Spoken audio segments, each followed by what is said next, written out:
Welcome to Coffee with the Journalist, a podcast featuring the tech industry's most well-known tech journalists. We uncover the real person behind the real stories you love to read. We discuss their beat and news coverage, what their inbox looks like, and a whole lot more. I'm Jared Martin, the co-founder and chief operations officer at OnePitch. Our host for the show is Beck Bamberger, the co-founder of OnePitch, CEO of BAM Communications, and a current journalist. On today's episode, we have Brenda Stolyar, tech reporter at Mashable.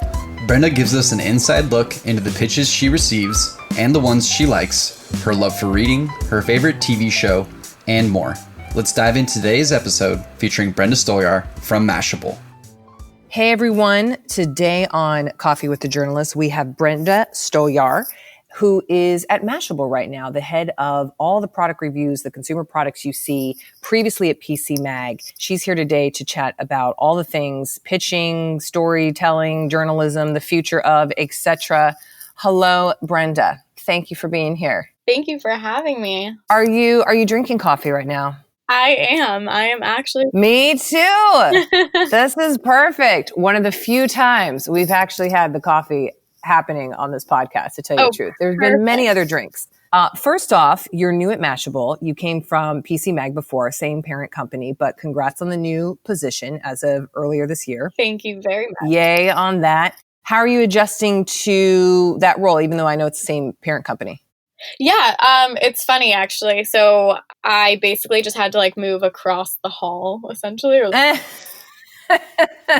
Easy. Yeah. So I was familiar with the Mashable team prior to that, but it's been really fun. Whenever people ask, I always describe it as I sort of feel like I found my team in my home. Oh, that's great. Because everyone is so similar in terms of humor and creativity. So it's fun. I remember when I logged onto one of the Slack channels and they were sending tweets that I would normally send to my friends. I was like, oh, okay. They get it. These are my people. Yeah. We're good. Excellent. That must be so comforting. How many people are there in the New York office? Oh God. On the Mashable team, I'm so bad with estimates. I'm going to say there's 50 of us, perhaps. Oh, that's a lot. But we're also scattered across, we have a team in California. We also have the Australia team. So we have a bunch of people. All over the place. Global team. Well, why don't we get in first to how you come up with your stories? Where do you get the kernel of, okay, this is definitely a product I need to review? Is it just, or for you, is it more I kind of sussing out what's given to me via pitches and I go with that and I know my Samsung, Apple people and kind of wait for that because obviously you covered that. But how does it work for you in terms of how you come up with a piece you're going to write? Yeah, so there's always the standard procedure of, we always are going to cover the flagship phones. So Samsung comes out with a major phone, Apple comes out with a major phone, then, there's no question. Yeah, we're definitely covering it. But the cool thing about being at Mashable specifically is that we don't have to cover it from the same standpoint as a lot of other publications do, in the sense of this is a standard review. We have the ability to cover it from a unique standpoint. Yeah. It's funny because it definitely took me longer to write reviews at other publications than it does at this one. And I realized it's because it's just I can throw in just kind of my stream of consciousness in a way. So that must be very freeing. Oh, it totally is. And even when there's things that I think my editor is going to take out because it's either too, I don't know, snarky or out of the blue, it stays in most of the time. It stays. Oh, well, you have found your people then, I would say. Yeah. Or you let that persona come out. Yeah, that's good. For sure. So then, obviously, okay, you have the flagship ones. Do you, though, for smaller, lesser known companies, are you relying on pitches? Are you relying on the Slack channel? Or where are you finding and unearthing the next Apples and Samsungs of the world, if at all? So I do rely on pitches a lot, especially for the smaller companies that I normally wouldn't find just browsing through, different other publications or even just social media and stuff.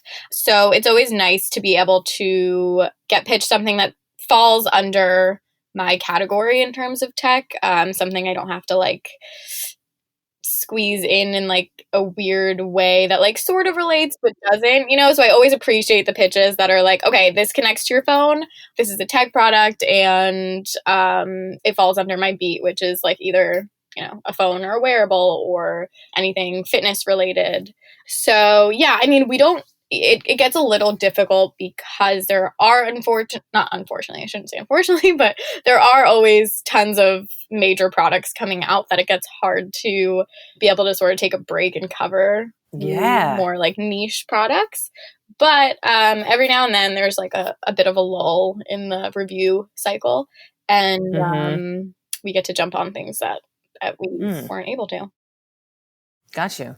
So you're mentioning pitches and that you rely on pitches. So everyone who listens to this podcast likes to know, how do you organize and suss out pitches? So we've talked to people who delete every single pitch they get and keep inbox zero.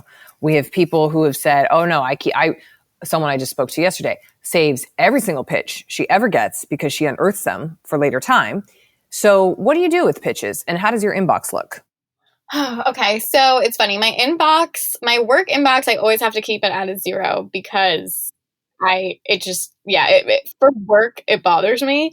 My personal inbox is like at 100,000 plus emails. So it's like two completely different worlds. But in terms of, like organization and stuff, I do read through all pitches that I get because I don't get like that many each day that it's not as difficult to sit down, and like actually read through them. But I've kind of, to save time, I've kind of gotten into this habit of like, I already know if it's something I'm going to cover based on like the first sentence or even, the subject line. So you're looking at just even the subject line to know if it's legit or not. Yeah, it's kind of a bad habit sometimes because I'm sure, there could be something I might miss out on, but, I do make sure that I do read through it. But am I like really sitting there and giving it my full attention as I would if, say, Apple emailed me and they're like, we have this new thing, do you want to review it? And, I would, in that case, I'd make sure that it's a priority that I answer and I coordinate that. But if it's something that, isn't timely or isn't really that major, because, we also have to take into account our audience and our traffic and whether this is something that our readers would even want to potentially purchase or read about. So do you look at it from that lens of like, is my reader going to want to purchase this? And if no, forget it. Yeah, I mean, is it useful to their everyday life? Is it worthy of even my time to review, So it has to even pass that hurdle. Yeah. There's a lot of, there's so many products out there that like, while I wish I could review everything because, everyone's out there making some pretty cool things. There's also the fact that like there are certain products that we need in our everyday life that'll just make it a little bit easier. And so they have to be able to work well and, kind of check off these boxes of, is it worth their money? Is it worth their time? Is it worth having in their house or having on them every single day?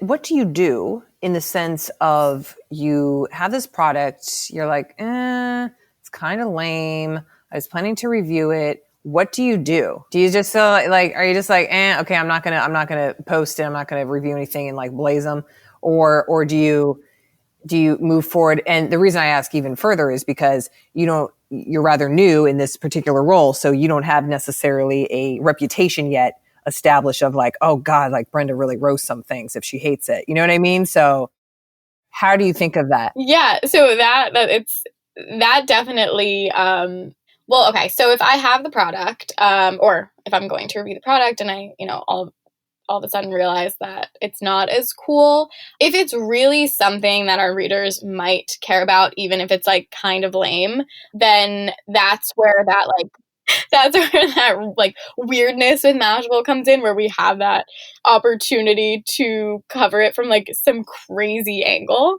That's like, even if they don't want to necessarily read a standard review of like, here are the specs, here's how to use it, here's how it, does it perform well. We can kind of take it from like a different. So here, I'll give you an example. Yeah. What's an example? We reviewed a charging case for a phone. And, a lot of the times when we review, we want to compare these products to similar ones on the market that might be cheaper or that work better. But we didn't want to do a review that literally mimicked the charging case review that I already did, because I'm essentially writing the exact same thing. Yeah. And so it's funny because we actually never got around to this one, but maybe I will. This was like right before things started getting crazy with the review period. But my editor was like, well, what if we reviewed it by having you watch like hours and hours of a show on Netflix on your phone? Oh, see if it's hands up. Yeah. So when it comes down to these weird scenarios of like, it's useful, like a charging case is useful, and somebody might not want to spend $130 on one if they can purchase one for $75. So yeah, like you still have to sort of like, you have this responsibility to your readers that you do still have to review it, because they do want to know, is it worth it? Can I settle for this one instead of that one? Yeah, can I settle for that quality at that price? I mean, that's always the bargain. Right. And so it's kind of a real world experience where we're constantly watching, Netflix on our phones if we're most of the time. And so that's an important use case to see if it holds up. And it's also interesting to read. So we kind of take it from that standpoint of like, instead of doing a standard review, let's do something different. A little avant-garde. Gotcha. Ooh, that must be fun. And also challenging, because you got to be creative in thinking, what's that different twist? If I've already reviewed 10 of these, how do I make it new and novel and compelling? Do you have some favorite gadgets, by the way, that you'd love to share with everybody? Like, what's your favorite right now? Any in particular? My favorite is kind of typical. I'd say my all-time favorite, and I think I'm realizing this more and more as I enter homes that don't have one, a Google Home or a Google Home Mini. Yeah, it's just like, you don't realize how reliant you become on it. Whether it's like asking for the weather, like there's random times where when I'm at my parents' house, I just want to randomly be like, hey, Google, what's the weather? But I can't. Oh, and you catch yourself like, dang. Yeah. I did that when I was also back in CES. I was in my hotel room and randomly was like trying to talk to, like in my head, I wanted to immediately say, hey, Google, and then I couldn't. I was like, wow, I have really become dependent, like way more dependent on this thing than I thought. So, in terms of why it's my favorite, it's just so simple. Like, you can ask it questions, you can play music, podcasts. It's just a cute little. Do you have another favorite of sorts? What is my other favorite? Wow. I guess I'm gonna have to just say my iPhone. Yeah. Can't live without it. Yeah, it's like we review so many, but yet there's still always those like, those typical ones that yes, the staple. Yep. I hear you. Well, let's talk about, okay, so we covered your inbox and what it looks like inside there. Oh, by the way, so do you, with all the pitches you get, do you ever delete? Do you file? Do you folders? I know you get down to 0, as you said, but how do you organize, if anything? So for, it depends on the situation. So if I have, say a conference coming up, whether that's CES or Mobile World Congress or IFA, then in that case, I will create folders for them. And whenever I get a pitch that's related to being there, then I'll put it in that folder, or I'll label it. And so when I know it's a major event that like I cannot miss anything and I have to make sure that I'm on top of everything, I will organize them in that manner. Otherwise though, I don't delete for sure, because there's always a time where I'm like having, anxiety that I'll have to refer back to something. Cause there's always that scenario where it's like, did you get that email? And I'm just like, I don't know, did I? And then I'll have to look.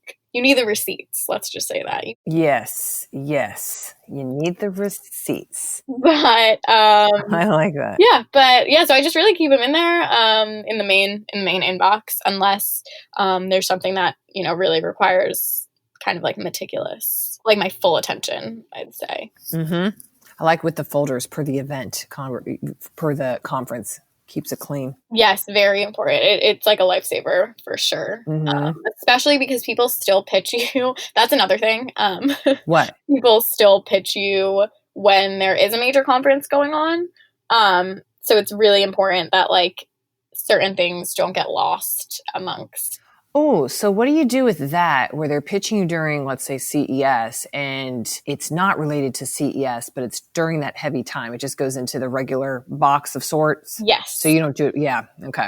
I honestly, because you're like unrelated. Yeah. Yes. I feel so bad. I mean, like my brother, he has been in PR for, I don't even know, so long at this point. Oh, he's on the other side. Okay. Yeah. Yeah. And so I'm very conscious of like all of like knowing the other side of it. Yeah. I always take that into account. So, but when it is CES, I think I'm a little bit more aggressive where I'm like, okay, I literally cannot pay attention to this right now because things are so crazy. Yeah. But I think there's also the fact that like, thankfully most PR people are aware that like, you know, that's going on. Yeah. For you. Good. Well, let's do a little word association. I'm just going to give you a list and you're going to give me your first word. Oh God. Okay. Sometimes it's interesting. Okay. Let's see. Okay. So, drink. Oh my gosh. Dr. Pepper. Dr. Pepper. Wow. Do you drink Dr. Pepper? I do. I think I just associated it with that because I really always crave a Dr. Pepper when I eat pizza. Okay. Hobby. Reading. That's not a hobby, is it? No, that is a hobby. That is a hobby for sure. Okay. Apple. iPhone. Samsung. Galaxy. Smart home. Google. Wearables. Fitbit. Internet of Things. Is Wi-Fi a word? Yeah, it is. Yeah. Voice assistants. Alexa. Foldable screen. Samsung. Journalism. Mashable. Pitch. Product. Inbox. Gmail. Okay. Oh, I love it. Okay. So speaking of reading as one of your hobbies, I'm assuming, are you reading anything that you love right now? And what do you read just in general to get a pulse on the world? So growing up, my family has always been into like movies, that, you know, that was always their bonding. And I think it's because I'm younger. I'm 6 years younger than my brother. And so he was always able to watch like older movies. Yeah. Yeah. Mm-hmm. And so I would read. That was like my big thing. And apparently that's why I have glasses now because no one in my family wears glasses. You read so much that you got yourself to glasses? Literally, so I had to get glasses in fifth grade. The fifth grade. Oh, wow. I was really young, and my parents were so concerned because my brother has 20/20 vision. You know, my parents have 20/20 vision. No one in my family has ever. They're like, what happened? Yeah. Well, so my 1 year, I think I was in like high school. My doctor was like, well, my dad, every single time without fail, every time he goes, if he were to go to the eye doctor with me, he would always ask the doctor why this happened because he still doesn't understand until finally one eye doctor was like, well, did she read a lot as a kid? And my dad was like, yeah, like all the time. And the doctor said that most children who are nearsighted, there's been studies, I guess, that have shown that they read a lot of books as a kid. So, wow, I have never heard of that you've read so much you had to. That's pretty cool, though. You're like, I'm so nerdy. I got these glasses because of it. Speaking of reading. So, yes. So what are you now reading? This is the thing, though, is I used to read so much, and then life happened, and I don't read as much as I do, although I was on like a kick a few months back. I was reading, it's one of Reese Witherspoon's recommendations because I love her, and I will read anything she recommends. I'm going to pull up my Goodreads, actually. Oh, actually, one of the ones I've read, I'm not sure if you've heard of, I mean, you probably have, but Erin Lee Carr. Okay. Her book is called All That You Leave Behind. So that was what I've recently read. She was the daughter of David Carr, Yeah. the New York Times journalist. She wrote a really great memoir about her relationship with him, so that was an interesting one. Emergency Contact, not sure if you heard of that one. But I must say my favorite book so far that I've read recently is Busy Phillips. This Will Only Hurt a Little. Only Hurt a Little. I have heard of that. She's like one of my favorite celebrities. And then do you do any movies or any, like, do you have anything you love otherwise storytelling? Like even your favorite Netflix? Yeah, I definitely started to finally get into movies once I got a little older, and now it's funny. I think I prefer it a little sometimes over books. Yeah, in terms of Netflix, I mean we kind of talked about this before this started, but Schitt's Creek is currently my all-time favorite. And let's see, what else am I currently watching on Netflix? Oh, I'm actually watching Hunters on Amazon Prime at the moment. Oh, do you like it? I do. I know there was a little bit of controversy, but I think the way that it is filmed, like the cinematography and the style, like this like sort of comic book style, is very, very unique to a historical type of show. And yeah, I'm liking it so far. I have to keep up, but that's currently, I'd say, what I'm watching. And then back to the reading thing, just to get a pulse on what's happening in tech gadgets or just tech in general. Do you read any other outlets at all? Yes. Or are you kind of scanning like Reddit? Like where are you anything? Yeah. So I definitely go through, I have my little filters on Google News. Yep. So every morning I kind of scan through the different publications that I am subscribed to or checked into. So I definitely read through all of the major ones. I'd say, like, you have The Verge, Engadget, TechCrunch, Wired, just to, make sure that I am keeping up with the major announcements or the major products, because that's also another thing that's very common in our industry is, we're kind of very aligned in covering the same things, obviously, in our different voices. Yeah, and you got to make sure it's distinct. So yeah, you got to read what the competitors are doing, I'd imagine. Right, which gets interesting when there is so much out there and you're like, how do they have that much time in a day? I don't understand. But yeah. But we're also a very tight-knit community. I'd say I have a lot of great friends, who are also in tech, so it makes it a little fun and competitive sometimes. But yeah, but then I actually, in college was very interested in the arts and entertainment world in terms of journalism. So I really started with this different kind of angle to tech, I'd say, in terms of like the lifestyle lens. So I definitely still read a lot of different lifestyle publications, whether that's like, Elle Magazine or Marie Claire. Yeah, because you were at Elle Magazine, you were at Marie Claire as intern, so you have that base. Mm-hmm. Yes. I originally thought I wanted to be in beauty and fashion. But wow, look at that pivot. Wait a second. So we definitely have to talk about that. So where'd you go? Oh, you know what? How about tech instead? I think so I graduated at an interesting time from college. Yes. It was really when BuzzFeed started to take off and they were kind of changing the landscape in terms of these like listicle type articles. Mm-hmm. And yeah, that used to be quite the thing for them. Mm-hmm. And everybody kind of adopted that because they realized it was a great way to, drive traffic, but then also advertisers. And then we sort of got into like this whole commerce game. But yeah, I had to realize that it wasn't fulfilling for me personally, because it was just like I was kind of writing what everybody else was writing in a way, which I know can kind of be said for the tech world as well. But I feel like with the tech world, it's more fulfilling in the sense that I'm helping somebody make a choice.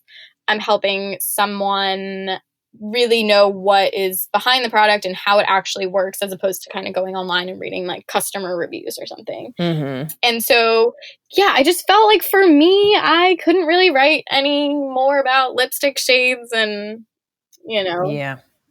fashion. It was just, it didn't feel like I was getting my voice out there, and like I was really walking away at the end of the day feeling like I helped someone. But I know that that's really changed a lot, because I think fashion and beauty and tech are actually kind of, intersecting now. Yes, more than ever, I'd say. So it makes me really happy, because at the time, I think everybody was just a little confused. So we've definitely changed from that world. I think it was just a transition period.